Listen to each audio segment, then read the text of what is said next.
CPEC मंसूबा किसका vision? नून league और पीपल्स पार्टी में क्रेडिट लेने की जंग शुरू हो गई। मरियम औरंगजेब बोली, सीपैक पाकिस्तान और चीन की क़यादत का खित्ते के लिए एक तोहफा है। सीपैक का तोहफा कायद मोहम्मद नवाज शरीफ और सदर शी जिनपिंग का विजन है। भला बिलावल कैसे खामोश रहते? जवाबी वार किया। सीपैक मंसूबा चीनी सदर शी जिनपिंग और आसिफ अली जरदारी की विजन का नतीजा है। आसिफ जरदारी और चीनी सदर की विजनरी क़यादत ने मंसूबे की बुनियाद रखी।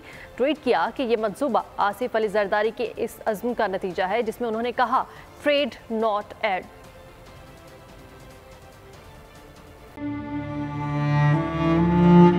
अवाम के लिए एक और मुश्किल, आटे की अदम दस्तयाबी पर अवाम परेशान। शदीद गर्मी में यूटिलिटी स्टोर्स के बाहर लंबी लंबी कतारें। बोल ने निभाई सहाफती जिम्मेदारियां, पहुंचाई घर घर ये आवाज। इस्लामाबाद के यूटिलिटी स्टोर से सस्ते आटे का हुसूल शहरियों के लिए ख्वाब बन गया।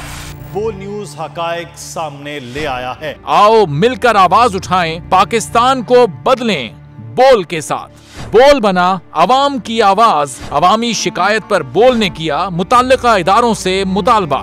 सुबह 6 बजे से आकर ये लोग आटे का इंतजार करते हैं। 7 बजे आई और नहीं मिल रहा है आटा, पैसे नहीं होते थे उधारे लेकर आती हूँ। वो कहते हैं जी 7 खजूर लाजमी लें। हमारे पास आटे के पैसे नहीं होते तो खजूर कहाँ से लें?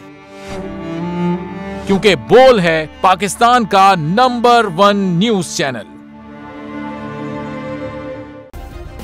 सब्सक्राइब करें और बेल दबाएं ताकि कोई खबर रह न जाए।